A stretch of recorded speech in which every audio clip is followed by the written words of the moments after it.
केंद्र सरकार ने देश के पूर्व उप प्रधानमंत्री लालकृष्ण आडवाणी को भारत रत्न देने का ऐलान किया।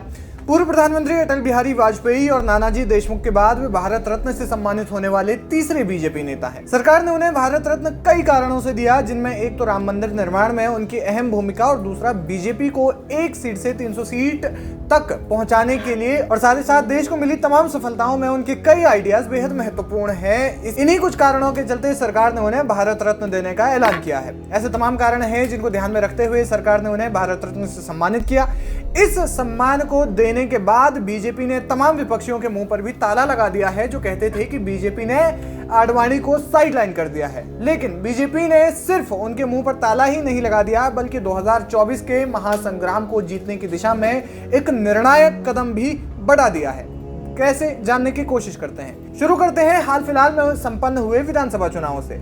हाल ही में जब विधानसभा चुनाव संपन्न हुए तो 5 में से 3 राज्यों में बीजेपी की सरकार बनी थी, जिनमें मुख्यमंत्रियों को लेकर पहले से ही चेहरे जो है वो तय माने जा रहे थे। मसलन एमपी में शिवराज सिंह चौहान, राजस्थान में वसुंधरा राजे और छत्तीसगढ़ में रमन सिंह। लेकिन इन तीनों को ही सीएम ना बनाकर ऐसे चेहरे बनाए गए जो बीजेपी को नए चेहरों, पार्टी में उत्कृष्ट कार्य और तमाम बेहतर कार्यों के मद्देनजर बनाए गए थे, और जिसका एकदम ग्राउंड पर मौजूद पार्टी कार्यकर्ता पर भी सकारात्मक प्रभाव पड़ा। जनता का पार्टी में विश्वास जगा कि बीजेपी कांग्रेस की तरह तय चेहरों को सत्ता नहीं देती, बल्कि काम के आधार पर उनका प्रमोशन करती है। ये जो प्रथा है वो लालकृष्ण आडवाणी समेत उनके जितने भी लोग थे उस समय, उन्होंने ये चीज पहले से तय की थी कि बीजेपी में कभी भी परिवारवाद को महत्व नहीं दिया जाएगा। और ये वो कदम था जिसने बीजेपी के लिए लोकसभा चुनावों की दीवार तैयार की। राजनीतिक विश्लेषकों का कहना है कि लालकृष्ण आडवाणी को भारत रत्न देने का प्रधानमंत्री नरेंद्र मोदी का निर्णय बीजेपी के लाखों कार्यकर्ताओं को नया उत्साह और ऊर्जा देगा।